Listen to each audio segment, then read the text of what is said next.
it's more than just a big weekend for District 3 football teams. Cocalico Field Hockey, one of the lucky few still in the race for state gold. It was Calder Cup glory tonight for the Hershey Bears for a record 11th time in AHL history. Comes soon enough for the Manheim Central football team. A 3-point loss to LS still fresh in their minds from week 6, and a shot at redemption just days away. Amidst the LL baseball excitement here, the championship coming up very shortly. It's breaking news on the professional sports stage today. Lancaster native Floyd Landis admitting to using performance-enhancing drugs for most of his pro cycling career. This is a big-time game for the Warriors, who with 3 games to go can keep themselves in the running to be the Section 1 champion. Puts another one into the air to deep left. This one falls in for the double to score Tuffy Go Swish. Remember, though, I said double. Galvis trying to stretch it, is thrown out in between. Still, though, ties the game up at 4 apiece. They have now outscored teams in the third quarter 104-19. So this team, second half team, who knows how many more they can put up on the board, but so far momentum heavily in the favor of the Golden Bears. Growing up, Nagy envisioned himself making it to the NFL as the guy under center. Now that he's here coaching at the highest level, he says it's the next best thing to living the dream. First of all, Manheim 1-2 in section play. The Bucks are unbeaten. Coming in, Eric, with obvious momentum. How huge is that heading into one of these old-time rivalry battles? There's an obvious difference between a soccer ball and a football. The kicking techniques between the two sports, of course, are also different. But the transition for a defender from the soccer field to the gridiron can be a little bit easier. Nowhere to go, but right into the end zone. On the keeper, he takes it 17 yards on his own. Here it is, the hardware these two teams are playing for. It's been a while for both teams. The effort amounts just 3 outs away from their first league title since 2003, guys. Here it is for the taking. The senior says adios to Cocalico, 73 long yards, and believe it, folks, it is 21-0. I love baseball town. I love hitting here. He's just done. Here's Rosati putting a hurting on Steve Johnson. Put a few balls in play, and they seem to actually go over the fence here. See you later the other way. I got to say I like it. Well, that's a sign of a good hitter. Fans at First Energy Stadium certainly agree. 9 souvenirs off Matt Rosati's bat since the Phillies Minor League Player of the Month arrived. It's a good hitter's part. He's done a great job. He's barreled a lot of baseballs. He's worked his tail off.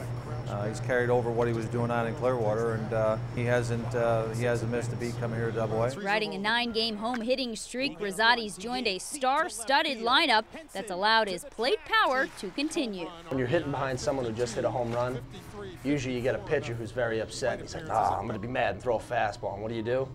Just hit a single up the middle or try and hit the ball over the fence, Either one. In 22 home games since his arrival, Rosati's batting average is up to 500, 34 hits, 17 of those for extra bases. Right now he's not overthinking. He's just going up there, seeing the baseball and swinging it. And like I said, he's barreling. And, it's a lot of fun. I actually get made fun of a lot because they all say I bat kind of like the old-fashioned style, just kind of lean back and just put my hands here. And just when the pitch comes, I just go. When I go out into the batter's box, I just take 2 swings. I listen to my walk-up song, and that just gets me in the zone. But even the left-handed slugger can admit he has a long way to go until the majors are calling his name. You have to be somewhat of a complete package to get up there, and I think defense is probably the one I'm lacking in the most right now. As he's reminded daily by his teammates, all in good fun. They call me Edgar Rosati. As for Edgar Martinez, the ex-baseball player for the Mariners, who was just a DH his whole career. So that's the big joke in the clubhouse. All kidding aside, Matt Rosati's numbers speak for themselves. For News 11 Sports, I'm Kristi Fulkerson. I can still see him sitting there during practice, and I can still hear him yelling sprint while we're doing our warm-ups.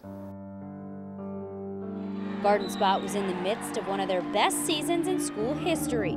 But on February 1st, 2009, tragedy struck when head coach Tom Hecker was killed in a car accident. That was a horrible, horrible thing. That left a tremendous void in the community. With 2 meets left and the postseason ahead, the Spartans wrestled through the pain to finish the year 14-6 with 5 district qualifiers. At first, it really hit me hard. I didn't think I could really finish the season. I mean, it was really hard, but then I thought to myself, what would Coach Hecker make me do? I mean, he wanted me to wrestle, and so I really wanted to finish out the season strong. In November, the team opened its doors to a new season with an opportunity to start fresh, but never forget. It's kind of like a blur in my mind, but I still think about it every once in a while. Like, I know walking in the wrestling room, I mean, it's hard every day. It's kind of hard to imagine wrestling. Like, I don't know how I would have wrestled if it weren't for him. He used to take me aside, and I don't think I would have been near as good as I am now if it weren't for his coaching. Out on the mat, that's one thing, but off the mat, he really walked the walk. He was one of the good people, and I hope that the kids aspire to be just like him. On Saturday, it will be business as usual on the mat in honor of Coach Hecker's fighting spirit and now the heart of the Spartan program. He would have been there behind me, telling me, remember to wrestle my match, everything like that. So I remember him every time I wrestle. It was the most storied franchise in the AHL, capping off the most accomplished season in its history. And the champagne never tasted so sweet for the Hershey Bears as it flowed on home ice in Chocolatetown for the first time since 1980. The fans deserve it for 30 years. It's been on here, and we're so proud, and we got to enjoy it tonight. For the first time all series, it was the home team with a true advantage, never more evident than in the first period of play. In front of their record crowd of over 11,000, it took 12 minutes, 29 seconds off the Alexander Giroux shot rookie John Carlson, netting the game winner on their first power play attempt. Under 2 minutes later, defensive guru Carl Ausner blasted another one home for a 2-0 lead after the first. Understatement. We didn't come back to Game 7. We felt better about ourselves the last 2 games, and we came out really hard tonight, and well deserved. Those first 20 minutes all but sealed the fate of Texas, but Patrick McNeil erased any doubt, putting away goals in each of the final 2 periods, marking their 4th straight win and a series comeback like never before. It's a lot of heart, and it shows the character of these guys. I mean, to battle back after losing 2 at home is unheard of. It was Calder Cup glory tonight for the Hershey Bears for a record 11th time in AHL history, the best season ever in this league's history, and they said it couldn't have been better than to win it at home in front of the fans. It's my 3rd time winning, and this is the best by far. It really hasn't hit me yet, but words can't describe how unbelievable this is. You know, they deserve this as much as we do. You know, they're behind us all year. We had an unbelievable year, and they supported us through thick and thin, and unbelievable. We played probably our best game in the series, and they were loud the whole game. They were great, and they've been great all year. Go down 2-0 and go in there and win 3, and then bring it back here and run in front of our crowd. Man, I got goosebumps. It was their 76th win of the season, and no doubt the sweetest. It seems very natural. We believe in the same philosophies, and you know, we love to win. The 4 years we've been together have all been fairly successful. An understatement of sorts for the former Chocolatetown head coaches who teamed up in '06 for Hershey's 9th AHL championship, with Bob Woods and company returning to Titletown just last season.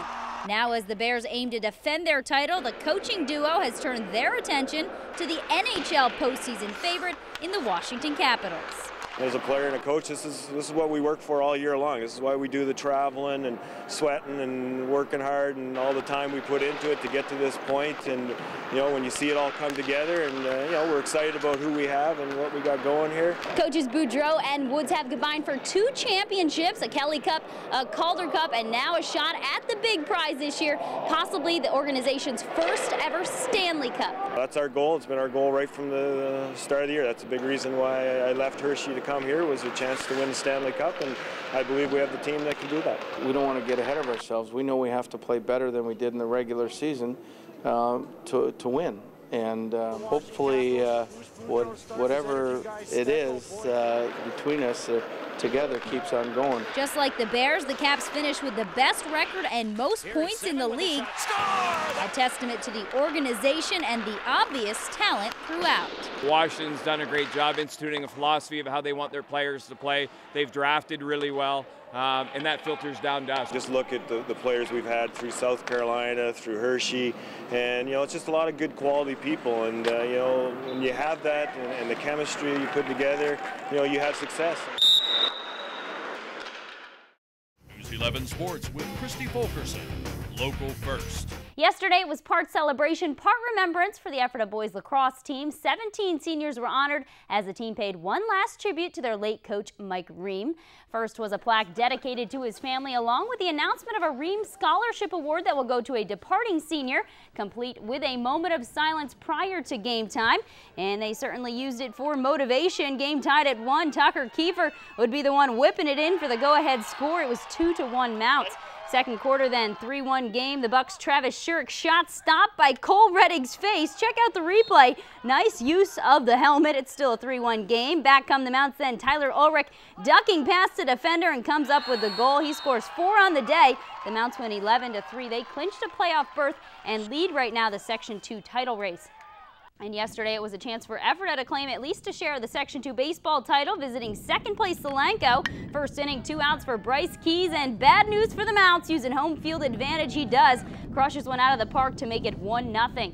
Third inning then, it's Keys on the hill, feeling good, but Brandon Rutt, the lefty, going the opposite way for the base hit. That brings in 2 runs as the Mounts take the 2-1 lead. Still in the third inning, Brooks Carr this time grounds a tough one to short. They field it no problem, but the throw just plain no good. 2 more scored to make it 5-1, but it was comeback city for the Mules. They score 5 in the 6th inning, 8-7 the final, just a game back now in second place. In Section 2 boys volleyball, a race to the finish as well for playoffs. Cocalico in the hunt, taking on E-Town. Bears already up a game when Andrew Smith smacks one home. They led game 2 22-21, but Cocalico retaking the lead, and then on game point, it's Michael Lauber with a huge block.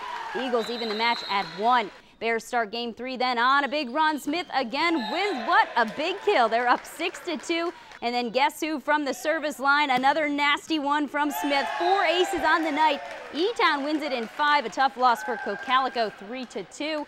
So that leaves the door wide open for Garden Spot taking on a tough LMH squad. The Blazers leading the match 2-1 in the 4th game. Corey Leonard powers through the block for an important point, puts them up 22-19. Spot with an answer though, now down 1 with some help from the net. The ace tying the game at 22 apiece, and then on game point from the service line, making the difference again, Brian Swigart evens the match at 2 apiece. In the 5th game then, Garden Spot, they would complete that comeback. He's a power hitter, but the setback to Tyler Menser this time, all he needed to do was get it through, and he did it. They win game 5, 15-9. Spartans taking over Section 2 second place with just 2 games to go. The Reading Royals continue to impress everyone, extending their win streak to 8 last night, taking another step towards a Kelly Cup title. Slapshot there helping out, sporting a playoff beard at game 3 last night. First period, Ryan Carruthers making the pass across the ice. Olivier LaBelle puts away goal number 1 early on. It's 1-0 Royals. 4 minutes later then on the power play this time, Carruthers from the boards works it inside. A great effort then by Mark Cavosi, puts it away midair. It was 2-0 good guys at that point. Still in the first, the double team. Cavosi feeds it across to Andrew Sarauer. A swing and a miss, and then a couple more tries, and he puts it in. A 3-goal lead after the first turns into a 3-0 series lead by Knights End, 4-2 that final. Game 4 is Saturday back in Reading.